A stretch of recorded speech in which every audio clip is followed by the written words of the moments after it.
everyone, welcome to my YouTube channel. My name is Samidita Rinsa. In this video I am going to explain how a simple question about rabbit helped create one of the most famous patterns in the mathematics, the Fibonacci sequence. Let's begin. In this presentation I will cover the following topics: Introduction, the story behind the rabbit problem, growth table, Fibonacci formula, recursion concept, code explanation, manual calculation of recursion. Let's start with the introduction to the rabbit problem. The rabbit problem is a mathematical puzzle introduced by an Italian mathematician named Leonardo Fibonacci in the year 1202. It describes how a population of rabbits grow each month under specific conditions, and this leads to the creation of the Fibonacci sequence. The sequence has many applications, not only in mathematics but also in computer science, nature, and even art. Our next topic is the story behind the rabbit problem. The story goes like this. We start with one pair of baby rabbits. After 1 month, that pair become adult rabbits. Every adult pair produces one new baby pair each month. Rabbits never die. Fibonacci asks, if we begin with one pair of baby rabbits, how many pairs will there be after 1 year? This simple question became one of the most famous problems in mathematics. Let's move growth table. Here we can see the growth of rabbit pairs month by month. Each month the number of pairs increase like this. Each number is the sum of the previous two numbers. After 1 year, there will be 233 pairs of rabbits when we count both baby and adult pairs. This growth pattern is what we call the Fibonacci sequence. Let's talk about Fibonacci formula. The Fibonacci formula describes this pattern: Fn equal Fn minus 1 plus n minus 2. Fn means the total rabbit pairs after a number of months. Fn minus 1 is the number from the previous month. And Fn minus 2 is the number from 2 months. As you can see, I'm going to show you an example. That means after 6 months, there are 13 pairs of rabbits.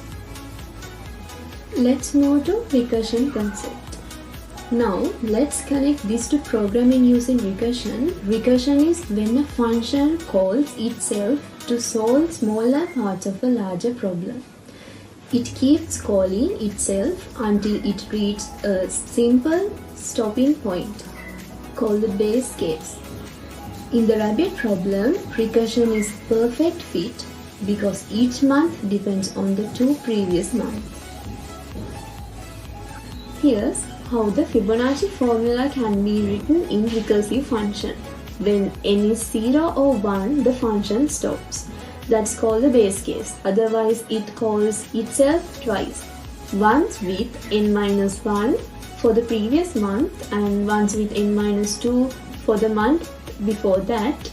Then it adds both results together to get the total number of pairs. Let's understand this code more clearly. The base case checks if n is 0 or 1. If n equals 0, there are no rabbits yet. If n equals 1, there's one starting pair. The recursive case means the function calls itself twice, for n minus 1 and n minus 2, and adds those results together. The process keeps repeating until it reaches the base case. Then it adds all the results up to get the total number of rabbit pairs. Now let's manually calculate the number of rabbits pairs step by step. As you can see in this slide, after 12 months there will be 144 pairs of rabbits. Let's move to recursive versus iterative solutions. An iterative solution means solving a problem by repeating step by step. using loops like for or while instead of calling the function again and again. The iterative method uses loops to calculate the Fibonacci number quickly. It's faster and uses less memory than recursion because it doesn't make repeated function calls. Let's summarize what we learned today. The rabbit problem was created by Leonardo Fibonacci in 1202. It models rabbit population growth using the Fibonacci sequence. Each number is the sum of 2 before it. We can solve it easily using recursion.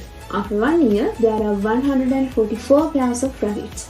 This simple problem beautifully connects mathematics, nature, and computer programming.